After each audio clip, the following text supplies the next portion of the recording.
ano 2000, as Nações Unidas assumiram o compromisso de combater os maiores problemas do mundo. Com essa resolução, 8 metas de desenvolvimento foram estabelecidas para serem alcançadas até 2015. E para mostrar como o Brasil vem trabalhando para atingir essas metas, a TV Brasil Internacional produziu a série especial O Brasil e os Objetivos do Milênio. Você vai ver que o país ainda tem desafios a vencer para chegar a alguns desses objetivos, mas há outros em que temos sido bem-sucedidos. É o caso, por exemplo, da universalização do acesso à educação básica e do combate à fome e à extrema pobreza. Assuntos da reportagem que você vê agora.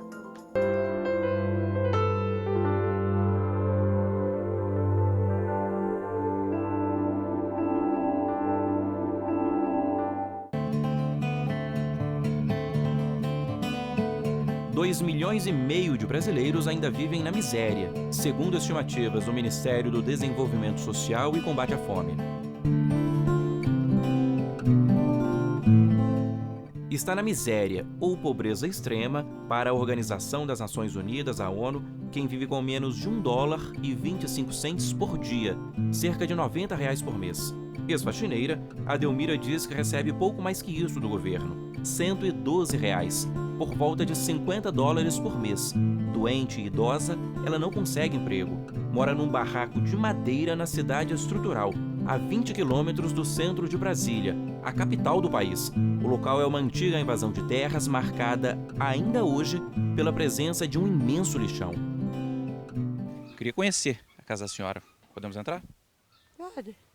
Não caem de susto, né? Nós podemos? Pode. Vamos lá?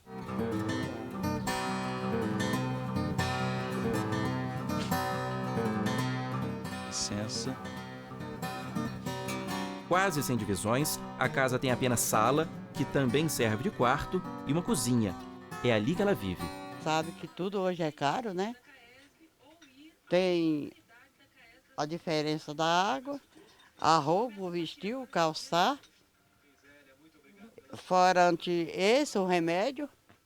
Tudo isso com R$ 112 por mês. Tem que fazer da natureza a força. Eu vou fazer o quê? Mãe de 5 filhos que tem entre 1 e 11 anos, Aureni conta que também já passou dificuldade. Tinha vezes que na minha casa não tinha nada para comer. O pessoal trazia para minha casa. Minha patroa cansou de mandar dinheiro para mim comprar as coisas. Ela mora de aluguel com as crianças num barraco de madeira que fica nos fundos da casa de um amigo, no Varjão, outra antiga invasão da capital do país que virou cidade. Aureni está no Bolsa Família, um programa de transferência de renda do governo federal. Começou a receber o benefício em 2010, ano em que o marido foi preso, acusado de assassinato. Desde então, ela arca sozinha com as despesas da casa. São R$ 160 por mês que tem destino certo. Eu compro comida para minha casa, arroz, feijão, carne, salsicha, ovo, cuscuz, café, açúcar, farinha de trigo, eu faço bolo para eles, fermento. Compro básico, porque vocês sabem que essas coisas a gente compra o dinheiro vai embora rapidinho.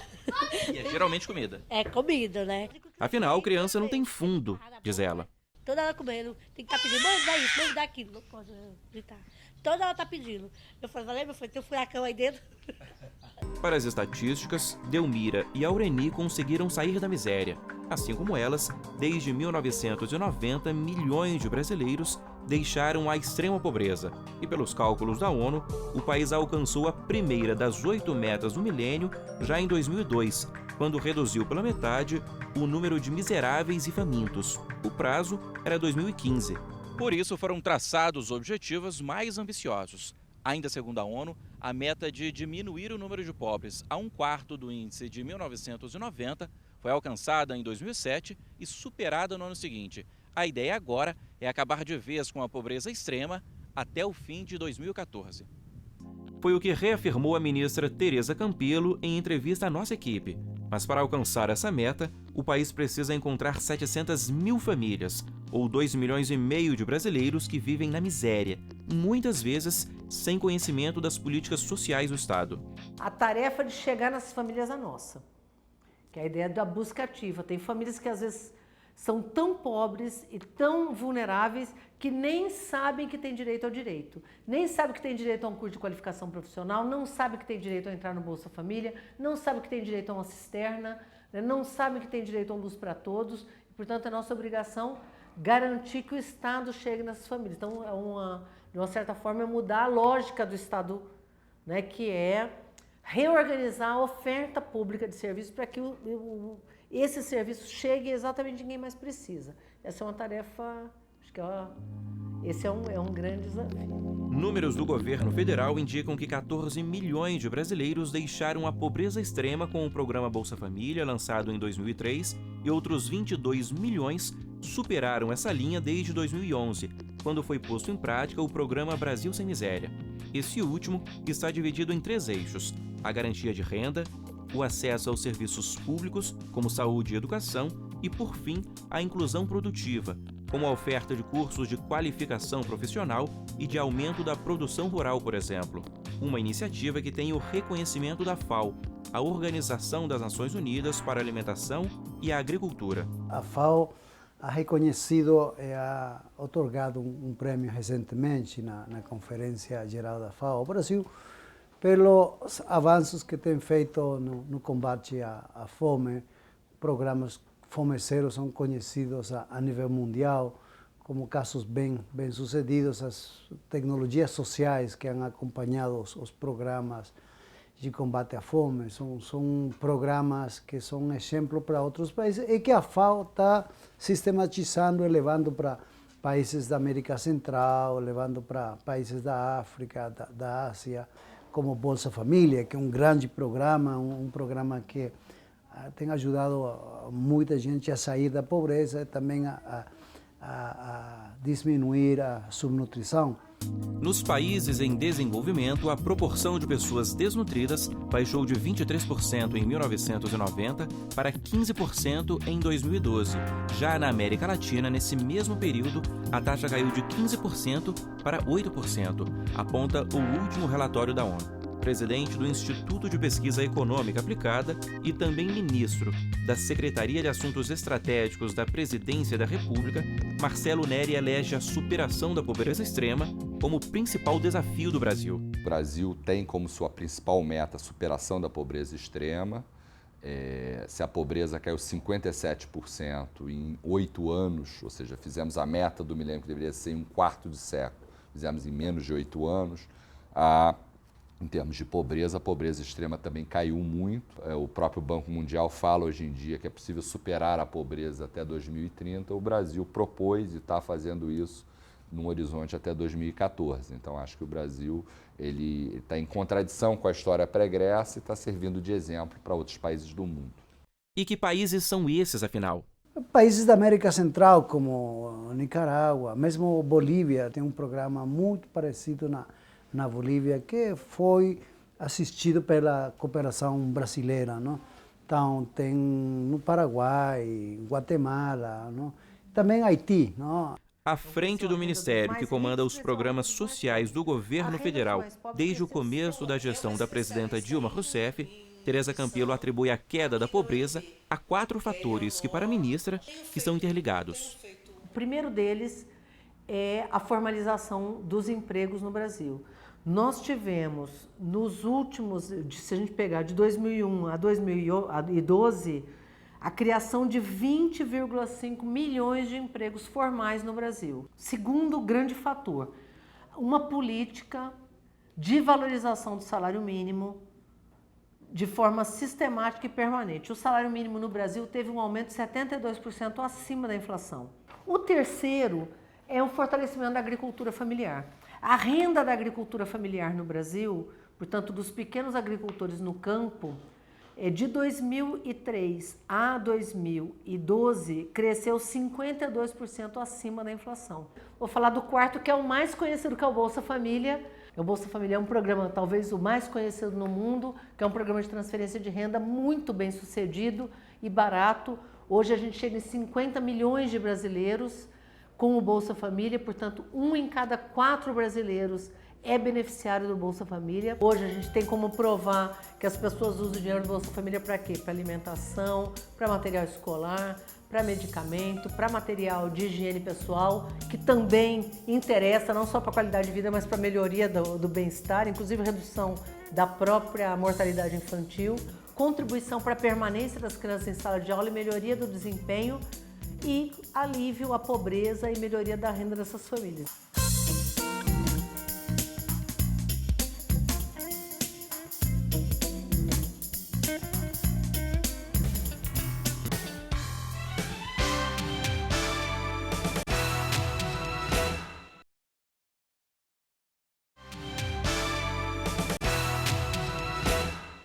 O sucesso no combate à fome e à pobreza também ajudou o Brasil a universalizar o acesso à educação básica, uma conquista fundamental para o país atingir a segunda meta do milênio.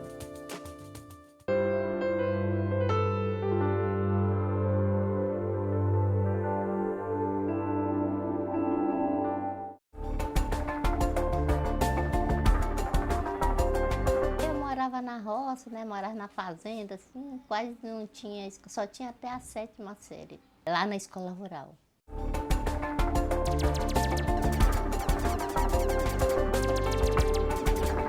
Às vezes estudava todo mundo assim, separava. Você tinha vários professores? Não, às vezes tinha 2 só.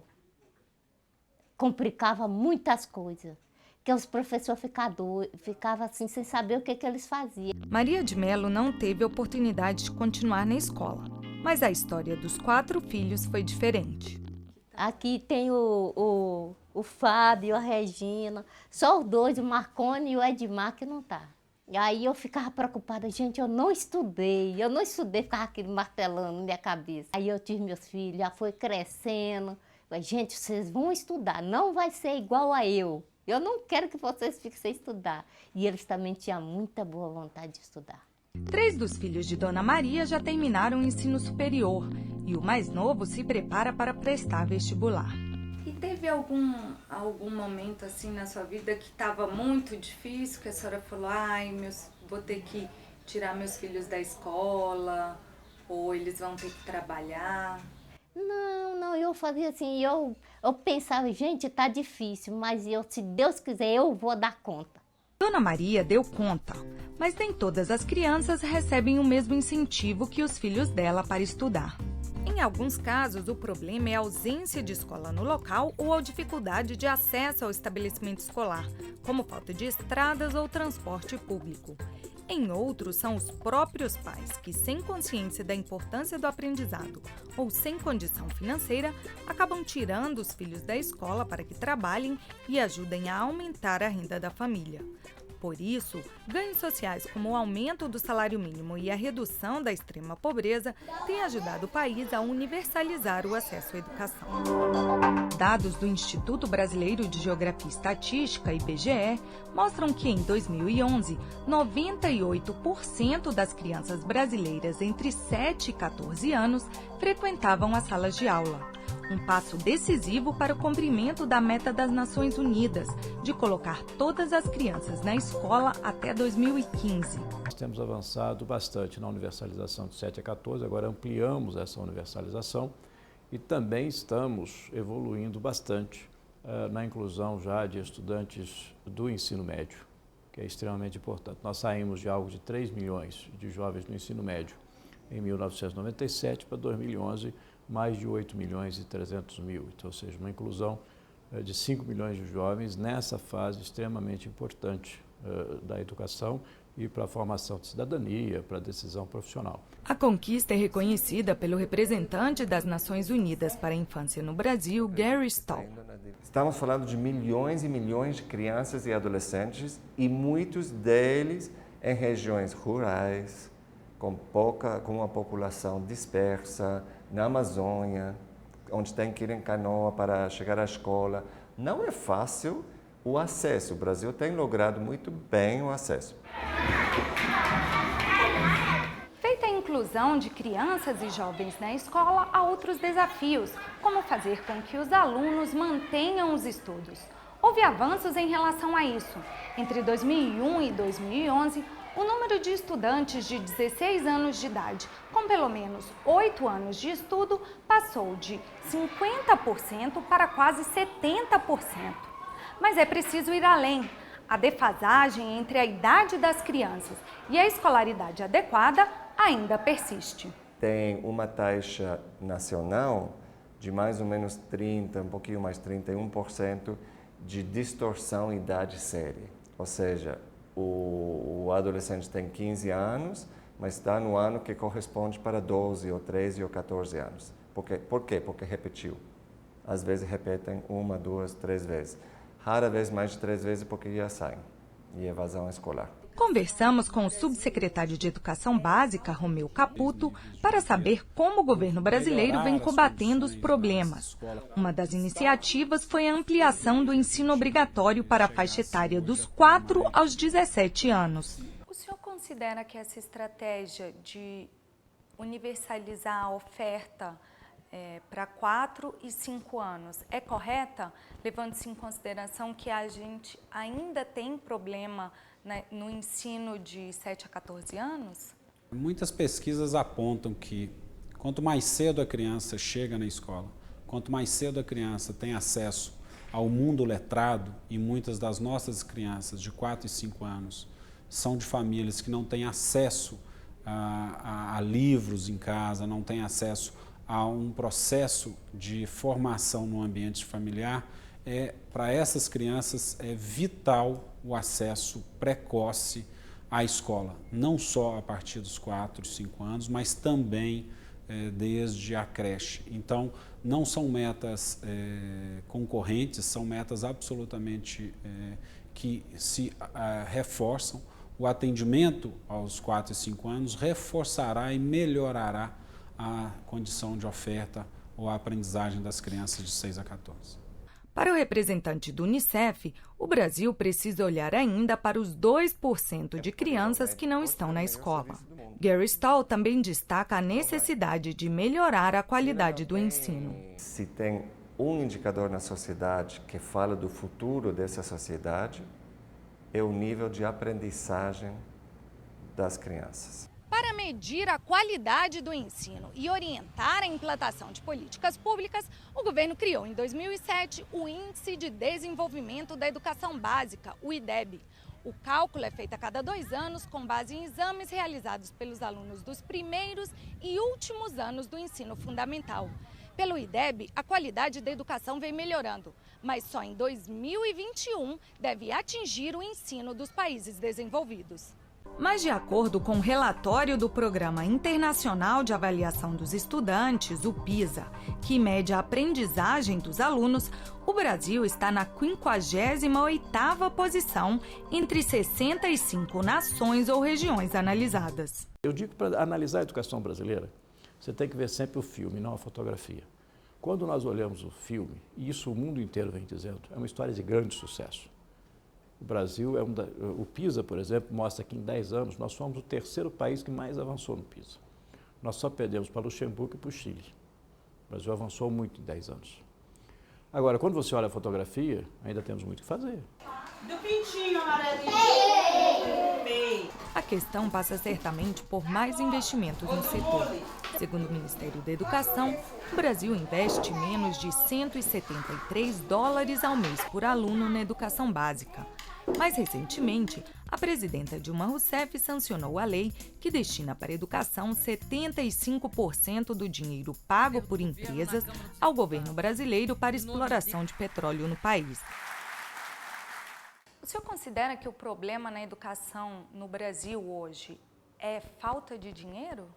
O governo federal, os governos estaduais e municipais têm aportado mais recursos. O investimento educacional no Brasil em relação ao PIB tem subido ano a ano, mas ainda é muito aquém para prover o nível de qualidade que a gente espera. Isso em bases comparativas internacionais ou mesmo em bases comparativas com o mercado privado no Brasil. Além disso, o Estado precisa prover na educação pública uma série de serviços de acesso à escola, como política de transporte escolar, política de alimentação, de materiais, de livro, de uniforme, e tudo isso custa caro. Nós precisamos muito melhorar a remuneração dos nossos professores, nós precisamos muito melhorar o nível de comprometimento das famílias com o processo de educação de suas crianças. Nós precisamos melhorar uma série de fatores sociais para melhorar a escola. O senhor acredita que com o dinheiro dos royalties do petróleo vai se conseguir resolver isso? Os royalties do petróleo são uma fonte espetacular para a educação. Ao longo dos próximos anos, a educação brasileira vai poder se beneficiar destes recursos e trazem um componente de maturação, um componente de melhoria incremental de investimento ao longo dos anos que permite que os sistemas possam ir mitigando essa falta crônica de recursos que existe na educação. Se é possível para o Brasil atingir o patamar dos países desenvolvidos para 2021 para crianças na escola fundamental, eu não sei. Não sei, mas eu não vou subestimar o Brasil, mas é um tremendo desafio. Tremendo desafio. Fácil não vai ser.